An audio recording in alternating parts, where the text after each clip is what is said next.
lost deep in the pages of your Bible are the books that are unmentioned, unheard of, and unread. They are the forgotten books of the Bible. Welcome to Your Church Friends Podcast. I'm Chris. I'm Yurda. All right, so I've been listening to the Naked Bible podcast. You always struggle with the name I do, of because that. I always think like Naked Bible Project, and Oh yeah, that's I get the two confused. But I've been listening to Heiser's episodes on 1 Samuel, and they have just been fantastic. Like, just all around the history from starting with Hannah, why all of that like transpired with her, to having Samuel and where Samuel was at when like God called and talked to him, and just the state of the nation. It's just been really, really fantastic dig. And the only reason why I'm saying this is because as our podcast, I really like to think of us as a resource to help other people. Go listen to that, because it's just been really good. Any podcasts you've been listening to that have been really like just really stick out? I was just gonna say with Heiser, because I started listening to him like right when he started the podcast, and going through that early thing on Leviticus and going through, it's like I listened to I don't know how many 100 episodes of his like consistently, that it became the thing is like I know that the 1 Samuel stuff is good. I trust them on all the stuff. I just struggle to like dive back into that. Yeah. You know what I mean? Yeah. Like I've touched base a couple times, but I haven't listened to him probably in like a year, just because like just not in that spot. Yeah, I bounce back. Like Yeah. sometimes I'm like, okay, I need a break. I need to hear someone else's voice. I I think with this one though, what's made it real different is like, so I listened through his whole Revelation thing, which is fantastic. It's basically not predicting anything, but saying Revelation in the Old Testament. Yeah, which is a great way to understand the book way better. But this one hasn't been your hour of him kind of like we've talked about mowing the lawn. Yeah, where you go over the same edge twice just to make sure. It's actually been a lot quicker. So Okay. I think each episode's like 40 minutes tops. Like I binged through, I'm all caught up, and I've never caught up with his stuff because I just kept listening. So this has been slightly different. Cool, yeah. Maybe I'll give it a listen then, because I do need to switch stuff up. And no, I'm not going to reveal what I've been listening to. Fair enough. Murdoch doesn't want to help any of you guys listening. I just don't think it's helpful for anybody. I'm over here like, yeah, we're not going to pursue that. Yeah, we'll just keep going. All right, let's dive into Titus.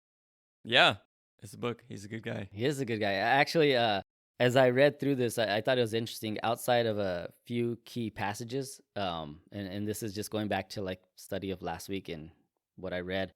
Titus 2:11 through 14, 3:4 through 7. The letter of Titus has been relatively ignored in the New Testament by scholarship. And I thought that was pretty interesting. I read that in the commentary, and it just kind of stood out, like kind of when we were talking about, I think it was Zephaniah, where like it's the most interwoven book of the Old Testament. Like it pulls from everything, but yet no one's talking about it anymore. That Titus kind of gets lost in that as well. And I kind of think it's because it's like, oh, I read Timothy already. It gets that. Like, I read Timothy, and it's like, no, but Titus is actually slightly different and for a lot of reasons. This reminds me of in the Old Testament when they get the directions for building the temple, and it's just like super detailed out. You're like, cool, I finally made it through that. Then a little bit later, you get all of the same detail because they're building the temple and they're telling you how they made it the exact same. You're like, I just read this. Yeah. So I can see how you're like, oh no, I did Timothy. We're back in it. Yes, leaders, teachers. Yeah, sure. Yeah. It's like, plus I'm so close to that interesting stuff in Revelation. Like, come on. Yeah. Just a couple pages away. And it's like we talked about, like for me, Titus, Paul just used him a lot as like in Corinthians. He was his, the mob guy. Are you laughing at that? I just laugh because I completely put it out of my mind. Titus just throwing up a thumper. Yeah. But he was his mob boss, and he went and did special assignments in Corinthians, and then the Council of Jerusalem. So really, Titus to me looked at like he was this special assignment guy. And the more I sat on that for like the whole week, it's like when there's a tough task, you send Titus because you know he'll handle it in a godly way. And it just made me think I really want to be like Titus. He had a heart of a pastor. He had skillful diplomacy and earnest devotion to the church, and he was a devoted friend. And I'm just thinking, like, this is why I know we joke that he's like the mob guy who goes and like takes Thumper everywhere. But like, no, this guy actually had a solid heart for God. This is why he was special assignment Titus. Mm-hmm. Yeah, when you look at that, even going to chapter 1, verse 5, the reason I left you in Crete was so that you would set in order what was unfinished and appoint elders in every town as I directed you. So it's like that kind of shapes what's going on, as we talked about last time. So when you look at the type of person that Titus was that not only could you trust them to go out and do like what you were saying, but he would be able to have the discernment to find people, to be able to suss out really where they're at. That's some like pastoral work, to work through issues or non-issues with people, be able to come in with wisdom, be able to look at like, cool, this person amongst everybody else, like all those interpersonal skills and everything that comes into that. Also being able to teach them what they need in order to function in that role, as well as then look at the people who they would be functioning over and with, overseeing, and be able to direct those people towards. Like, it's a really comprehensive task that was trusted to him. Yeah.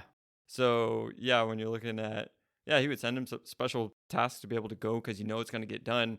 It's all of those missionary trips that we talked about last time where he was with Paul in these different places. Paul knows that, hey, you've been around me with this. You've seen what I look for in people. You've seen how to handle discrepancies, when people get into issues and different stuff. And also, I'm sending you into this place where there are a bunch of Cretans. So you're going to be dealing with, beyond just all of the good stuff of finding good leaders and making sure everybody meshes well, is like you're also going to be in there with a bunch of bad teachers and a bunch of paganistic things that are going on. So, yeah, I think that it's, obviously that stuff is given in the book, but I think that when you start to paint more of that image of what's actually Titus's task and what type of person does it take to do those things, like, it's a pretty big deal. Yeah. So when you say, I want to be like him, it's like, yeah, me too. Yeah. How do you want to jump into this? Right after you. All right. Sounds good. I'm going to kick it off with the first 4 verses. I kind of find like this sets up the groundwork for... I try and start on 5 and you go back to the first 4. Go backwards. Paul, to go forwards. Paul, a servant of God and apostle of Jesus Christ, to further the faith of God's elect and their knowledge of the truth that leads to godliness in the hope of eternal life, which God, who does not lie, promised before the beginning of time, and which now, at his appointed season, he has brought to light through the preaching entrusted to me by the command of our God, our Savior, to Titus, my true son, in common faith, grace and peace from God the Father and Jesus Christ. So basically, I kind of went backwards because it establishes who Paul is, his credentials, servant of God, and apostle of Jesus Christ. And there's some things that stood out to me a lot more this time from a God who does not lie.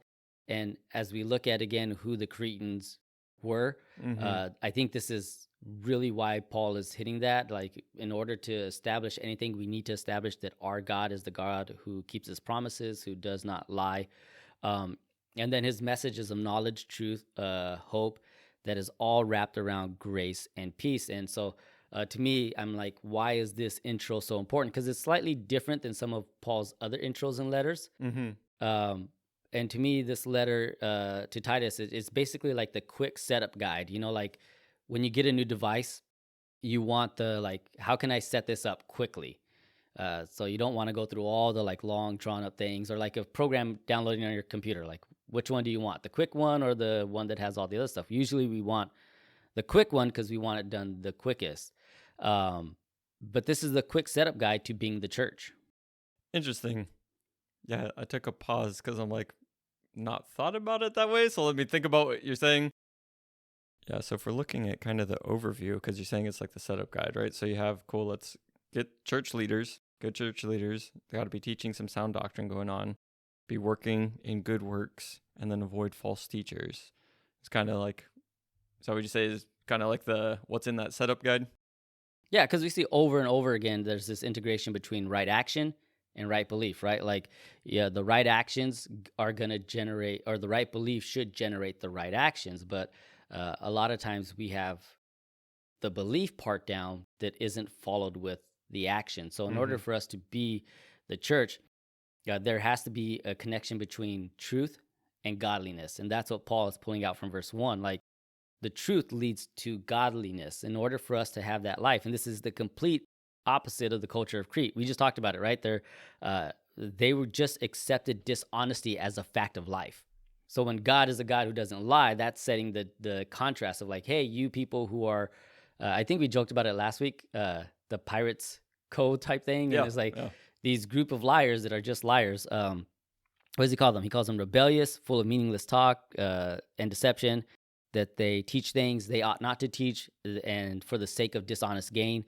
And even one of their own prophets calls them liars, evil brutes, and lazy. So the rebel rousers, full of meaningless talk, out for dishonest gain, a bunch of liars, and they're lazy gluttons. And this is where, like we said, that special assignment, this is where Timothy is placed to do ministry. And it's a contrast to what God's people are. God's people need to be different. Their belief has to be shown in their actions. And it's through this combination that they can counteract false teaching in the church, is that the difference between a false teacher and a real teacher will eventually be their actions. Yeah. Yeah, I like that. Still just looking at it as like the quick start guide. And I think that because remember we were talking about last time that there was already churches established, and then even writing to Titus, so like, hey, it was unfinished, so like I'm sending, so it's almost like it's not the quick start on the mode of like really starting it, but it's can't think of the word, like what would it be?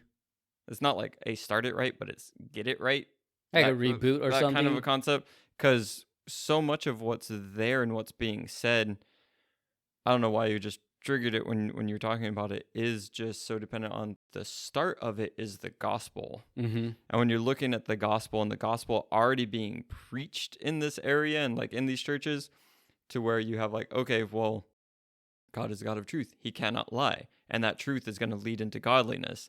And then when you get in the next section, looking at, cool, well, you need to find these elders.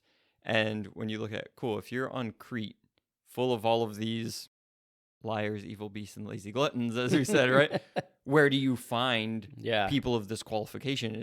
These are people who have received the gospel, and really you're seeing the spirit work of the gospel, to where you're taking people who were opposed to God, who are now being transformed to be children of God and to walk and live like Jesus. You know what I mean? So it's like that's a level that's underlying the thing. So it's like, yeah, so you've gone out and you've preached the gospel and people are receiving the gospel. That's where I see use this now to establish some order within that. Yeah. Right? Yeah, it's like this is how... So I really had to think through it, because I quick start guide, I'm like, how do I feel about that? Like when I'm thinking through and it. Your brain didn't quick start guide. That coffee was really weak. I'm going to be disappointed if that was decaf. Yeah, but it's really essentially like this is how we are the church. So it's, I see what you're saying, like the establishment of the establishment type thing, or at least of order. Yeah. Because it's like this isn't how to build a church. He's not talking about like instructions on how to build one up, but it's how to be it. The church is the people of God, and who treat each other properly and go out and show the world what it's like to be a child of God. It's not a place where we go. The church is about how God's people interact with others. And I really love this. And I started thinking about it. It's like chapter 3, verse 14. It says, our people must learn to devote themselves to doing what is good in order to provide for urgent needs and not live an unproductive life. And it's like we need to start getting this right. We need to get it right, that this is how the church of God should interact with each other and the world, provide for each other's needs, and live lives that are productive for God's kingdom. So it's really about devoting to doing good, like making that our purpose so that we can meet the needs of others. Yeah, I think that's one of those tweetable things, right? It's not about building the church, it's being the church. Like, that's really the way of, quote unquote, building the church. Like, you have to be it. How did you say it? The believing and the action? Yeah, the right beliefs. Right belief and right action. Yeah, that's really the disconnect there. I don't know why I'm in such a ponderous mood this morning. Well, it really even goes into when you're talking about like the elders, because it says an elder must be, and then we have a list: blameless, faithful to his wife, a man whose children believe and are not open to charge of being wild or disobedient.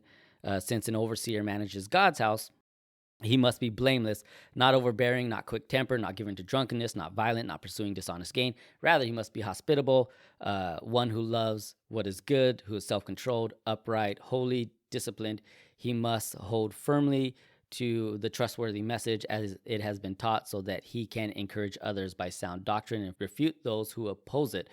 So like a church, like we were saying, this is like the elders. How do we find people like this?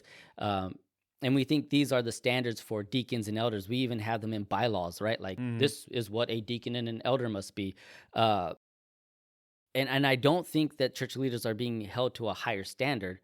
I believe they're going to be judged more strictly, right? So James says, not many of you should become teachers, my fellow believers, because you know that we who teach will be judged more strictly. So it's not like this list that we just went over is the higher standards for leaders only. Like that list is the standards that we should all live by. Yeah. Like if you're going to find leaders in Crete, it's not going to be, it has to be people of this list. But where do you find those people in that list? Like you were saying, it's in the church. So this list, we look at it and like, in order for me to be that's my ticket to being an elder or a deacon at my church today. And it's like, no, that should be you. Like, let's look at the list. Blameless. Which one should we not be living up to? Right. Blameless. Yeah. Faithful to my spouse. Yeah. Believing children who aren't wild and disobedient. I love the way the NIV says that. Yep. Not overbearing. Yep. Not quick-tempered. Not given to drunkenness. Not violent. Not pursuing dishonest gain. Hospitable. Loving what is good. Self-controlled. Upright. Holy. Like, what on this list is special for church leaders only?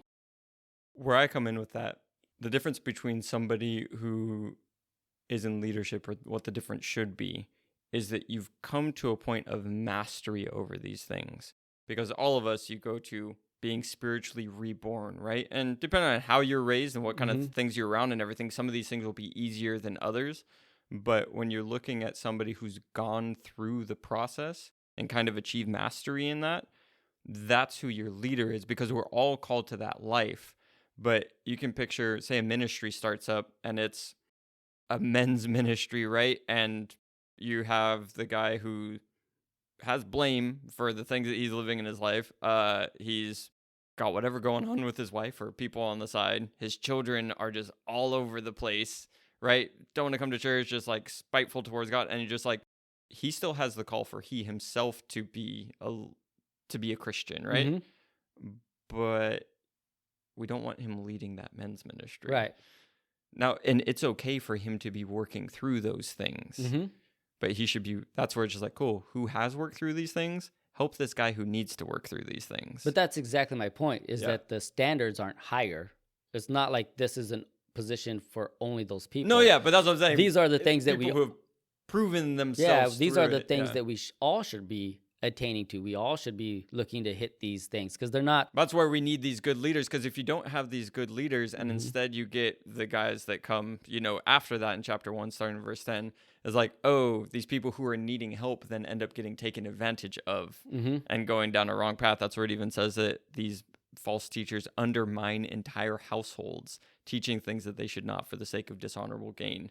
So yeah, leadership is super important. Yeah, and it's all about just the right life. And that's really what he's hitting here, because this list is all about character. It's not about a competency. It's about character. Do you have the character?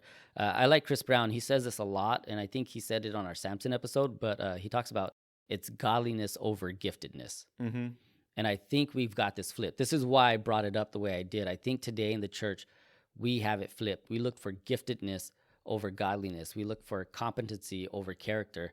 And that's why a lot of times there's struggles or leadership falls or just issues, because we're not, these standards are like, these are the holier standards. And it's like, no, these are my standards. I don't need to be a leader to live up to these things. I need to be a follower of Christ to live up to those things. But we look too much more at like giftedness over the godliness. Did I send you that clip of Tyson? Yes. Yeah. So Mike Tyson, he's talking, forget who he said that he was talking to about it, but basically like, I was like, man, everybody wants to be a great man. Like, but then I was around a bunch of great men and I realized that, how did he word it? He's like, none of them were great. He was like, they were great, but like they weren't good people. Mm-hmm. He's like, so then I decided I didn't want to be great. I wanted to be good.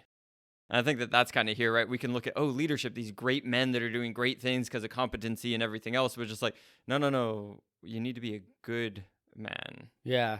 And yeah, there's like, if you're a good man, then you're going to go in these good works that Titus later talks about. Mm-hmm. But I still bring it back to on the island of Crete, where everybody's Roman pagan mystery cults and everything else that's going on. Where do you find these good men? Mm-hmm. And it's like, the gospel is what transforms. Mm-hmm. So it's like, if you are, and so to take it into this thing of establishing a church, right? If you're looking and you're like, well, I want to help establish a church and I have this quick start guide. It's not, let me go find all of these competent leaders who can run ministries, who know how to do marketing, who know how to do this, who know how to do this.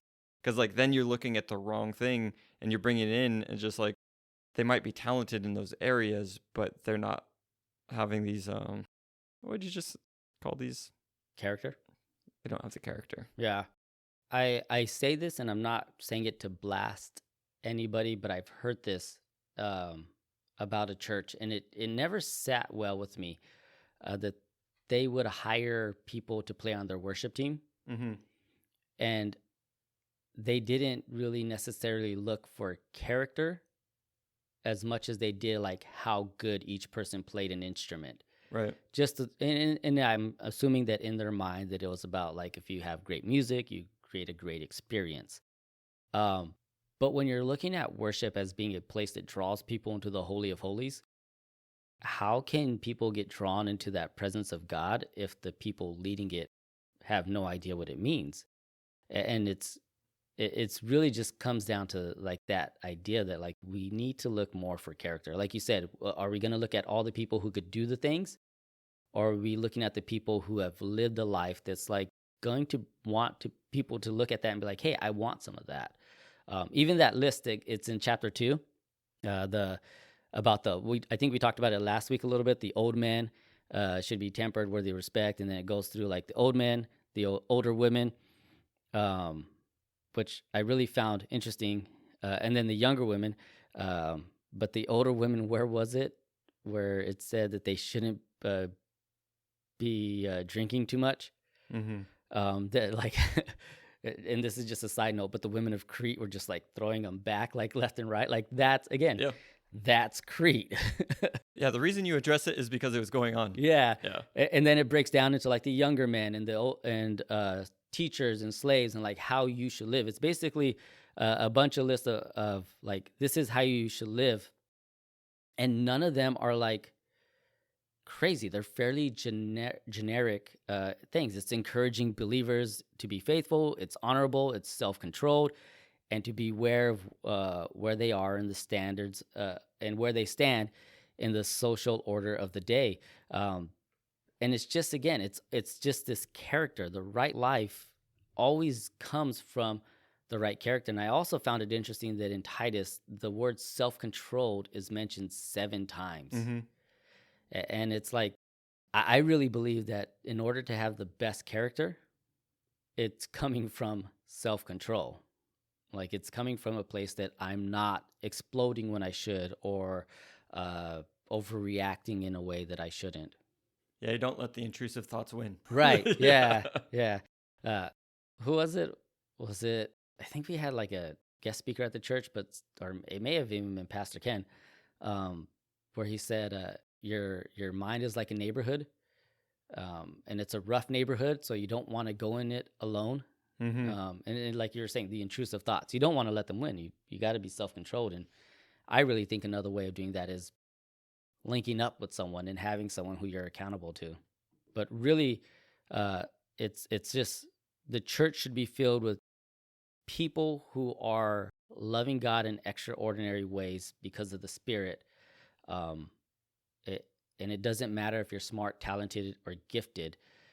If you're not loving, it means nothing. Right. So that's kind of the completion to the thought Yeah. that I had, is that if this is the quick start guide, it's just like, yeah, these are the people that you're looking for. And it's not how you said, oh, all the talented and everything. It's this. The purpose of the church is the gospel. Right. And it's to promote the gospel and to see the full efficacy of the gospel in someone's life. And there's also what you see here is the expectancy and the reality that it was happening. Mm-hmm. You know what I mean? This wasn't just like let's go try this in this neighborhood and see if it works. This is like, no, they had gone around establishing churches all over the place, and just the realness that you can go into a place like Crete, where everybody's off doing their own thing, preach the gospel, and then coming from the preaching of the gospel, you have men and women like this.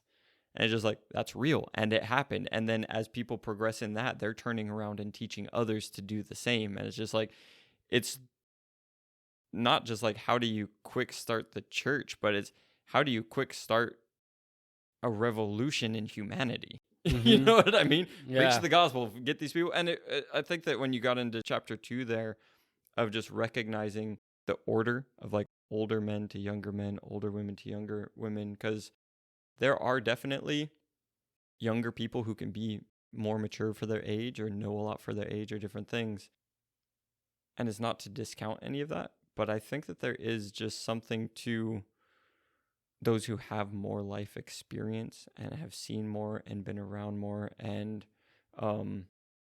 when that's partnered with the gospel and with obedience and with the self-control, is that I still think it can be collaborative, but just the natural thing here that, no, you should have those who have gone through and you should respect their opinion and what's being said and being able to feed down and get that chain going so that you can continue that, right? Because if you're looking at something that's just being established, then you're going to have a bunch of people around the same age who generally know the same stuff. But then as you continue to grow from that point, it's like, all right, well, I'm older, I'm having children, I'm teaching my children, I'm teaching the other kids in the neighborhood and that kind of thing. And it's like, it's starting to establish that chain link. Mm-hmm. When I was younger, I had a Mustang. So if someone cut me off on the freeway, I would do my best to drive in front of them and then cut them right back off in a very unself-controlled manner, right? But then one day I was driving with my dad and someone did that and he could see I was like visibly frustrated. And he was like, it doesn't matter that they did that and you try to get around them. At the end of the day, you're still going to get to where you want to get to at the time you need to get to it. And I was like, oh yeah, all right, whatever, old man. And now I drive a Prius and someone does that to me and I'm like, they're just wasting gas. I'm over here saving $50. Yeah, on eco mode. But it is that wisdom of an older person, like you said, life, that they give you that advice that makes you think, and it does help. Like a lot of it was trickling down with self-control. Like the older people teach the younger people how to respond properly or godly, how to respond godly in situations where our flesh does want to rage out sometimes and say like, no, how dare you talk to me that way? How dare you approach me that way? How dare you come at me in a certain situation? Because eventually all of that is about me, and it's my pride that's reacting and not God's presence. Mm-hmm. All right, I think that's a good spot to split this episode. So we'll split this episode and save the rest of the conversation for the next episode. So I'm Chris. I'm Yurda. We're your church friends. Thanks for listening.